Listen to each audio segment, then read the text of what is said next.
शादी के पहले हम दोनों में करीब 1 महीने तक बात हुई, लेकिन उन्होंने यह बात नहीं बताई। फिर मुझे उनके बिना बताए उनकी उस बात का पता चल गया। मेरा नाम शिवानी है, घर की बड़ी बेटी। मैं और मेरा छोटा भाई बस हम दो ही है। मम्मी डैडी मेरे बहुत अच्छे हैं, मुझे बहुत सपोर्ट किया। जितना चाहा मुझे पढ़ाया। मैंने बीएड किया है। हमेशा से मुझे टीचर ही बनना था। मुझे बच्चे अच्छे लगते हैं। परिवार और अपने सपने के बीच मुझे कभी प्यार में गिरने का समय ही नहीं मिला। मैं शुरू से ही अरेंज मैरिज चाहती थी। मम्मी पापा जो भी मेरे लिए लड़का देखेंगे वो अच्छा ही होगा। मुझे पता है वो मेरी हाँ जरूर पूछेंगे। अब मम्मी पापा ने मेरी शादी की तैयारियां तेज कर दी है। एक लड़का इस रविवार मुझे देखने आने वाला है। लड़के की तस्वीर उसके पहले आ गई है। पापा पहले लड़के की खोज खबर अच्छे से निकलवा लेते हैं, फिर ही मुझे किसी की तस्वीर दिखाते हैं। अब आज रविवार भी आ गया, मुझे लगा शायद वो भी रिजेक्ट हो गया होगा, इसलिए अभी तक मुझे लड़का दिखाया नहीं गया। मैं सोकर उठी तो मम्मी मेरे कमरे में आई। बोली बेटा लड़के वाले आने वाले हैं, तू तैयार हो जा। बहुत ही शॉर्ट नोटिस में मुझे तैयार होने को बोला। लड़के वाले आ गए। मैं अभी भी किचन में हूँ, नाश्ते और चाय की प्लेट जमा रही हूँ। बाहर से मुझे बात करने की आवाज़ें सुनाई दे रही है। कुछ ही मिनटों के बाद मम्मी की आवाज़ आई। मैं बाहर ट्रे लेकर गई। ट्रे रखकर मैंने सबसे पहले उसके मम्मी और पापा को नमस्ते किया। फिर मैंने उसकी तरफ देखा।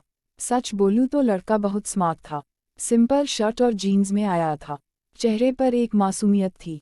मैंने तो मन में हाँ कर दी थी, पर मेरी हाँ से क्या होता है, उसे भी मैं पसंद आना चाहिए। फिर घरवालों ने बोला कि बेटा अकेले में कुछ बात करनी हो तो कर लो। उसने मना किया, पर फिर भी घरवालों ने हमें अकेले कमरे में भेज दिया। चुप रहा वो, मुझे लगा मैं उसे पसंद नहीं हूँ, इसलिए बात नहीं कर रहा। फिर मैंने ही चुप्पी तोड़ दी। पूछा आप क्या करते हैं? बोला मेरा नाम तो आपको पता होगा, नहीं भी तो मैं बता देता हूँ, मेरा नाम मयूर है। बिजनेस है प्रॉपर्टी का, अपने बारे में फिर बताने लगा।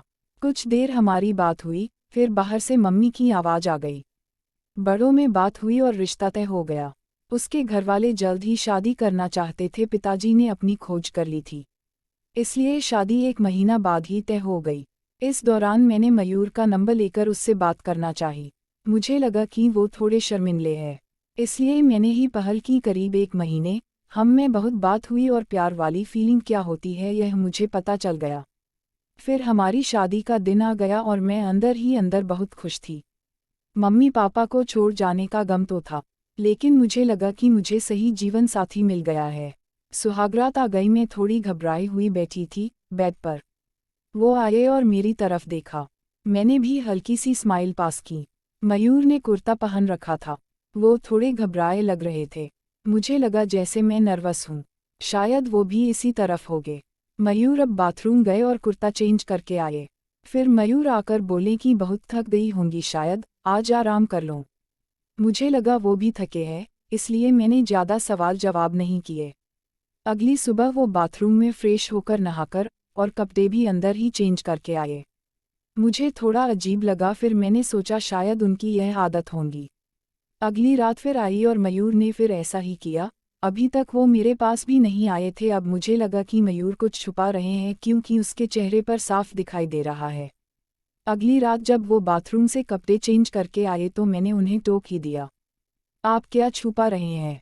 कुछ बात है तो आप मुझसे कह सकते हैं।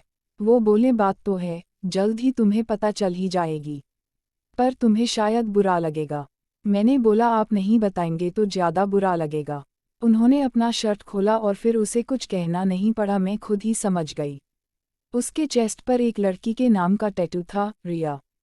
अब मैं चुप हो गई और चुपचाप बैठ के एक साइड पर सो गई। वो मुझसे बात करने की कोशिश करना चाह रहे थे, लेकिन फिर वो भी बैठ के दूसरी साइड पर सो गए।